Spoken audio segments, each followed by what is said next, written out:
Muraho ndabakunda cyane nitwa Nshuti nanone ndabakunda uburyo mukomeza kutugaragariza ko mudukurikirana so ni ikintu cyiza kidutera imbaraga. Uyu munsi rero tugiye kurebera hamwe tugiye kwicara noneho turebere hamwe turebe na topic uyu munsi tugiye kurebera hamwe topic ivuga iti menya ibintu 8 utaruzi telefone yawe ishobora gukora. Ese wari uzi ko ibi bintu 8 telefone yawe ishobora? Abantu benshi batunga rero telefone ariko nyine just nk'umurimbo kwifata amafoto kwitunga nka just nka telefone biraho, ariko burya telefone yakora ibintu byinshi. Umunsi singiye kubwira mu bintu 8 utaruzi telefone ishobora gukora kandi ibyo gatangaza utanakeka ko yakora. Kuva telefone yavumburwa mu myaka ya 1800 yakunze gufatwa nk'igikoresho cyagenewe koroshya itumanaho hagati y'abantu bategeranye. Ubwo no kuvuga kwa kuna abantu babaga bahamagarana. Yego yaje ubundi intego yaje ari ukukuraho ikibazo cyo kujya gushaka umuntu ukeneye umuntu kuvugana nawe ukazohereza amabaruwa. Telefone icyo kintu hagikuyeho rwose mu byo bugaragara, ariko hari ibindi byinshi yakora utabanje kujya kubikoresha handi. Nkuko nuvuga ngo hari ibindi telefone yakora, ni nabyo ngiye kukubwira. Telefone ikora ibintu byinshi uretse guhamagara no kwitaba.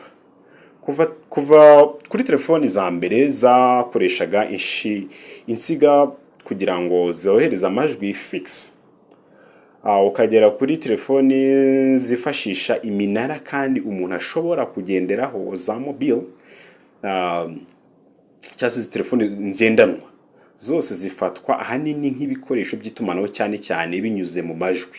Niyo nyito ya mbere abantu abanza kubitekerezaho. Guhera mu ntangiriro z'ikinyejana cya 21 telefoni yavuye kuko bari igikoresho cyo kuganiriraho mu buryo bw'amajwi n'ubutumwa bwanditse gusa SMS, ahubwo itangira kwifashishwa mu gufata no kohereza amashusho, kujya kuri internet, kohereza ubutumwa bwihuse, kumenyana n'abantu ku mbuga nkoranyambaga n'ibindi. Ugumva aho ngani bwana batangiye kuvuga ati telefone ziko zitangiye kwaguka, abana zitangiye no gukora utuntu nk'utu urumva ko nyira abantu bari batangiye kubona ko telefone ari igikoresho cy'agatangaza. Kubera ubushobozi bushyirwa mu ikorwa ry'amatelefone zikongerwamo ibintu byinshi, kuri ubu telefone ishobora gukora ibintu byinshi birenze kuba yakohereza cyangwa se ikakira ubutumwa gusa. Bivuga ko telefone yanakora n'ibintu byinshi bitandukanye usibye bya bindi mubona mwebwe gusa mukoresha. Telefone ifitemo ibintu byinshi bayikoranye ishobora gukora ako wenda twe tutazi, abantu benshi batazi. Icyambere telefone, reka mpere ku cyambere kugira ngo bize kutwera kugira tubyumve ibyo bintu 8 telefone yakora twe tutazi cyangwa se tutari tuzi. Ikintu cyambere, telefone ishobora kwifashishwa mu gupima imikorere y'umutima. Ko kantu harukazi agarukaza ko kantu ko telefone yagakora. Instant hearing flights na cardio ni apps umuntu ashobora gushyira muri telefone ye maze ukabasha gupima umutima wawe buryo ukora, buri mutera byose ukabireba ukoresheje telefone yawe. Icyo ukora ni ugushyira urutoke rwawe imbere ya kamera ya telefone, maze iyo app zigapima uburyo ibara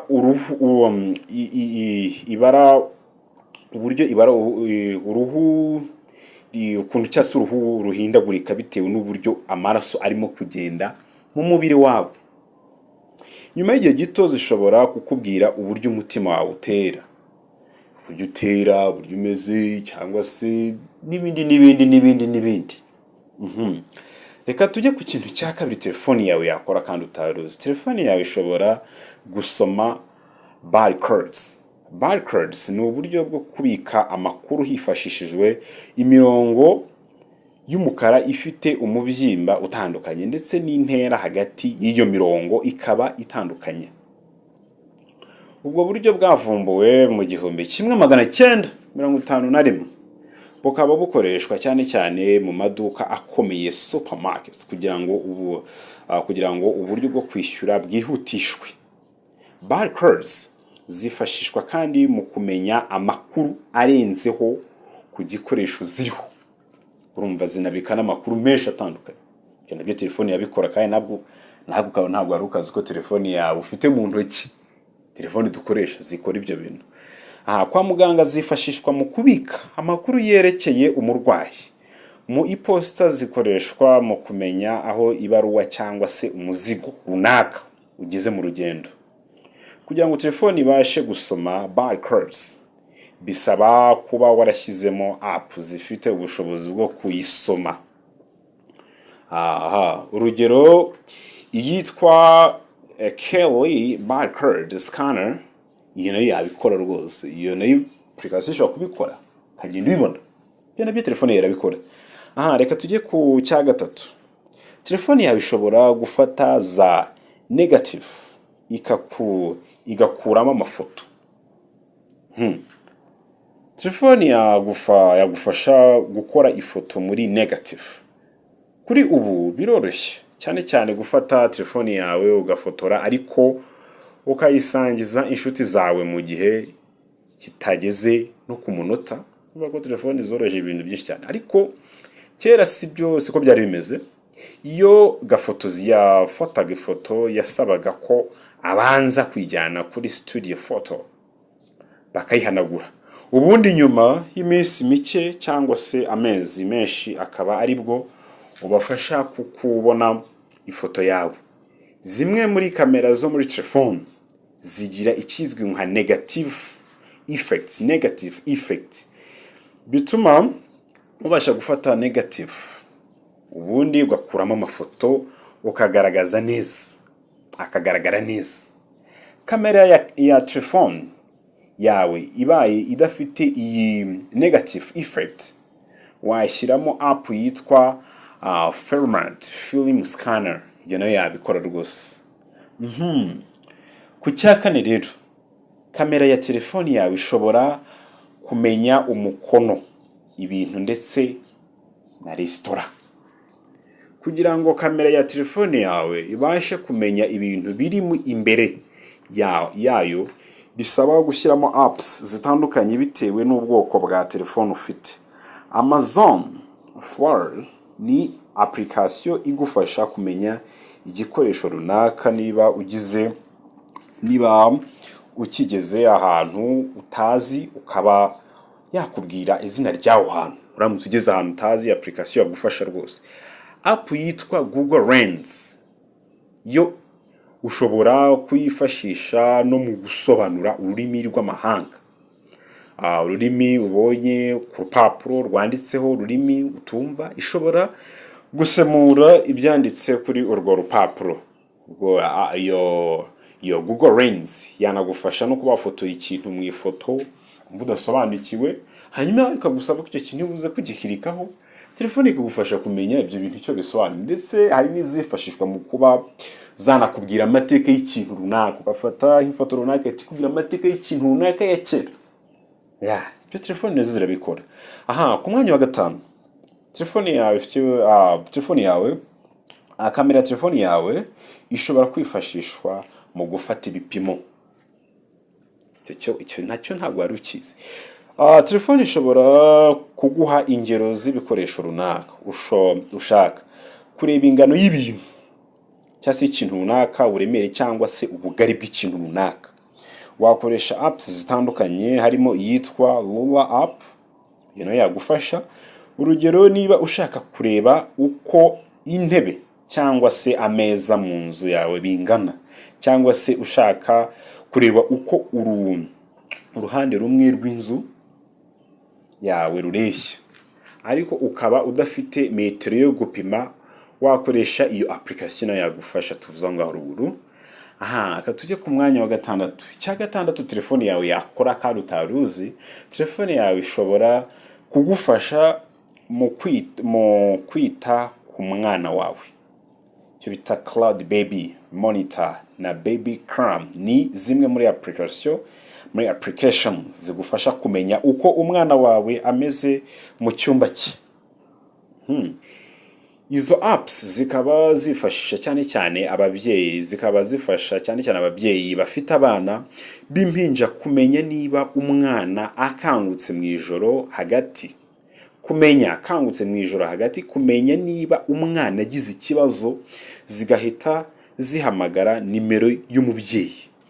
So application nazo zirahari zigufasha kumenya ko umwana wameze ibintu nk'ibyo ngibyo. Tujye ku cya karindwi telefone yakora kandi utanasobanukiwe neza ko telefone yabikora. Telefone ishobora gukora nka telecommande cyangwa se icyo bita remote control za televiziyo, amatelecommande bakoresha by'amateleviziyo nyine. Telefone yasimbuye telecommande.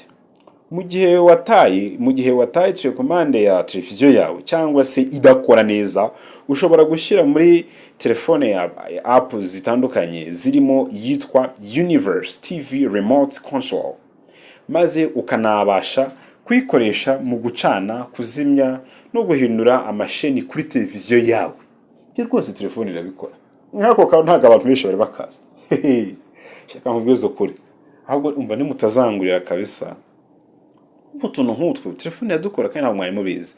So reka tujye ku kintu cya 8. Ushobora kwatsa imodoka yawe ukoresheje telefone yawe. Haka kantu nako telefone ziragakora wadu. Ushobora kwatsa imodoka yawe ukoresheje telefone. Vipa Smart Start in app. Vipa Smart Start ni app ushobora gusimbura imfunguzo z'imodoka yawe. Ukoresheje iyo application ushobora gufunga no gufungura imiryango y'imodoka yawe, cyangwa se ukabasha no kuyatsa bitabaye ngombwa ko ukenera urufunguzo. Telefoni rwose zisige zikora ibintu byinshi cyane bitandukanye. So reka nguhe bonus nkuko bimenyerewe rimwe na rimwe mbakubita utu bonus. So nanjye reka rero nkubitira ka bonus undi asigaye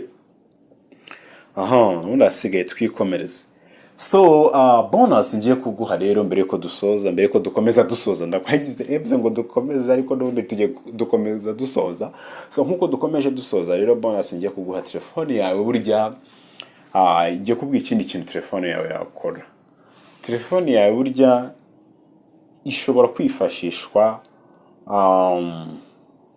mu kuba wamenya ukuntu imodoka yawe, izo application zirahari, mu kuba wamenya ukuntu imodoka yawe, ni urugero niba imodoka yawe bayigonze ukabaza ugafotoraho, ikahita telefone ikubwira urugero, ikahita ikubwira telefone ubwayo, telefone ikahita ikubwira amafaranga n'igiciro uzishyura kuri iyo modoka. Ako kantu wari ukazi? Izo application zirahari. So ibyo byose ni ibintu telefone zigenda zikora bigiye bitandukanye, kandi telefone yagufasha mu bintu byinshi bitandukanye mu gutuma telefone mu kuba yakorohereza ubuzima kugira ibintu bigende neza. So ndabakunda cyane, nitwa Nshuti, reka duhure ubutaha, ugira ibihe byiza cyane, ndabakunda.